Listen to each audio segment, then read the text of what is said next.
Hello বন্ধুরা, কেমন আছো? আশা করি ভালো আছো, আমিও ভালো আছি। তো আজকে তোমাদের একটা রেসিপি দেখাবো, যেটা হচ্ছে একটা বলতে পারো ঘরোয়া একটা এগরোলের মতন সুস্বাদু জিনিস দিয়ে বানানো, বাচ্চাদের জন্য ভীষণ হেলদি। বলতে পারি যে বাচ্চারা খুব ভালো খাবে। তো চলো বেশি কথা না বলে এবার শুরু করা যাক। তোমরা দেখে নাও পদ্ধতিটা কী। গাজর আর শসা আমি দেখো গ্রেট করে নিয়েছি, আর কাঁচা লঙ্কা যে যেমন ঝাল খায় সেই অনুযায়ী কাঁচা লঙ্কা তোমরা নিতে পারো। আমি দুটো কাঁচা লঙ্কা নিয়েছি। তো এই উপকরণটাকে আমি একটু নুন দিয়ে মাখিয়ে রাখবো। ঠিক এইভাবে নুন দিয়ে আমি একটু মাখিয়ে রাখবো। তো দেখো, তারপর আমি দুটো ডিম এইভাবে ভেঙে নেবো, আর সামান্য একটু নুন দেব। তারপর এভাবে নেড়ে নেবো। আর আমি কড়াই বসিয়ে দিয়েছি, একটু তেল দেব। তেলটা একটু গরম হওয়ার অপেক্ষায় আমি থাকবো। গরম হয়ে গেছে, তবে ডিমটাকে এভাবে দিয়ে দেবো। আর ডিমটাকে আমি পুরো ভুজিয়ার মতন করে নেব। দেখো ডিমের ভুজিয়াটা আমার হয়ে গেছে। তো এটাকে আমি এখানে একসাথে মিক্স করে নেব। তো দেখো আমার এটাকে মিক্স করা হয়ে গেছে। তো এটাকে আমি সাইডে রেখে এবার আমি ময়দা নেব। তো সেটাই তোমাদেরকে দেখাচ্ছি। তোমরা যেরকম জিনিস বানাবে সেই আইডিয়া মতন অবশ্যই ময়দাটা নেবে। তো আমি এখানে প্রায় 250 গ্রামের মতন ময়দা নিয়েছি। আর আমি একটু নুন দিয়ে দেবো। দেখো নুনটা একদমই কম। আর দিয়ে দেবো একটা ডিম।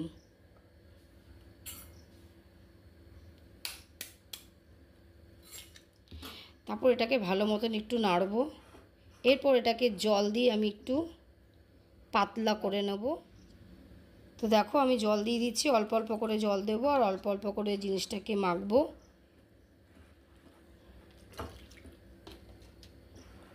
তো দেখো ব্যাটারটা আমার তৈরি হয়ে গেছে। আর তোমরা দেখে নাও আমি কীরকম তৈরি করেছি ব্যাটারটা। তো দেখো সামান্য আমি একটু তেল দিয়ে দেবো। একদম অল্পই তেল দিয়েছি, দেখতেই পাচ্ছ। তারপর এটা কড়াটাকে ধরে আমি একটু নাড়াবো। তেলটাকে ছড়িয়ে দেবো আর কি সব জায়গাটায়।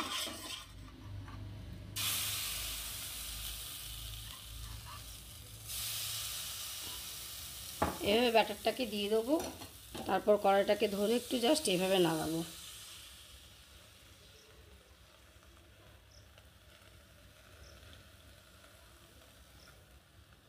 তো এবার এটাকে আমি হতে দেবো। তো দেখো এবার আমি আলতোভাবে তুলবো এটাকে। জাস্ট দেখো কত সুন্দর উঠে যাচ্ছে, একদম স্মুথলি উঠে যাচ্ছে। তো প্রত্যেকটাই কিন্তু আমি ঠিক এক প্রসেসে এরকমভাবে করে নেবো সব কটা। তো তোমরা দেখতে পাচ্ছ কত সুন্দর উঠে গেছে। তো আমি দেখো ওখানে এভাবে রেখে দিলাম। তো বন্ধুরা দেখো আমি একবারই তেল দিয়ে করেছি, জাস্ট একটুখানি তেল দিতে হবে তাই। আর বাদ বাকি কিন্তু আমি তেল ছাড়াই এগুলোকে করছি। তো আঁচটাকে কিন্তু যখন এটা দেবে একদম লোতে রাখবে। আর যখন এইরকমভাবে ব্যাটারটাকে তোমরা ছড়াবে তখন কিন্তু একদম আঁচটা লোয়েই থাকবে।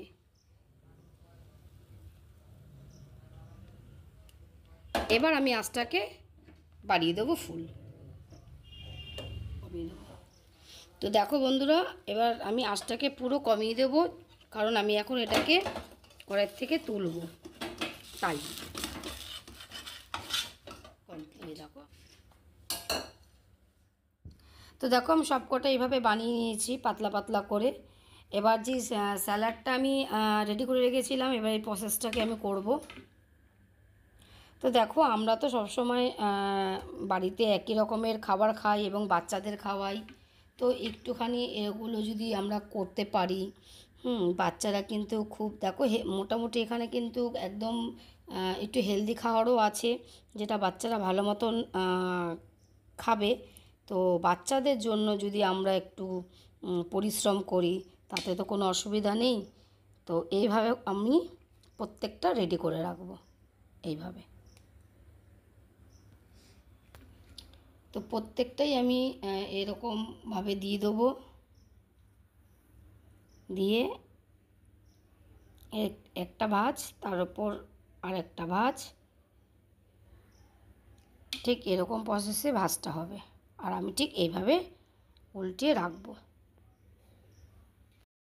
তো দেখো প্রত্যেকটা আমি রেডি করে নিয়েছি। এবার এগুলোকে আমি হালকা একটু ভাজবো, তো সেটাও দেখাচ্ছি। তো দেখো আমি এইটুকু তেল দিয়েছি, এর মধ্যে আমি একটু এগুলোকে ভাজা করে নেবো একটা একটা করে দিয়ে।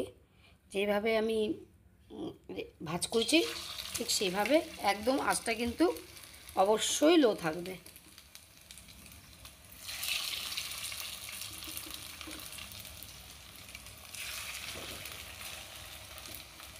তো দেখো এক পিঠ এরকম হয়ে গেলে আরেক পিঠ তোমরা আলতোভাবে চেষ্টা করবে উল্টিয়ে দিতে, ঠিক যেভাবে আমি দিলাম।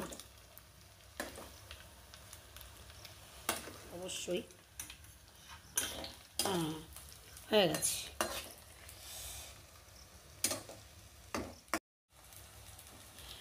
তো দেখো আমার ভাজা হয়ে গেছে। তো আমি এটাকে নামাবো।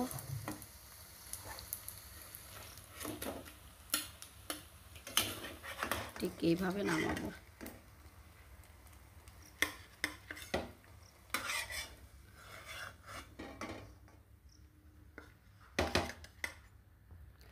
তো নেক্সট আমি আবার দেব, তবে এবার আমি আর তেল দেব না। দেখো তো পরের দুটো আমার হয়ে গেছে, তো আমি নামিয়ে নিচ্ছি।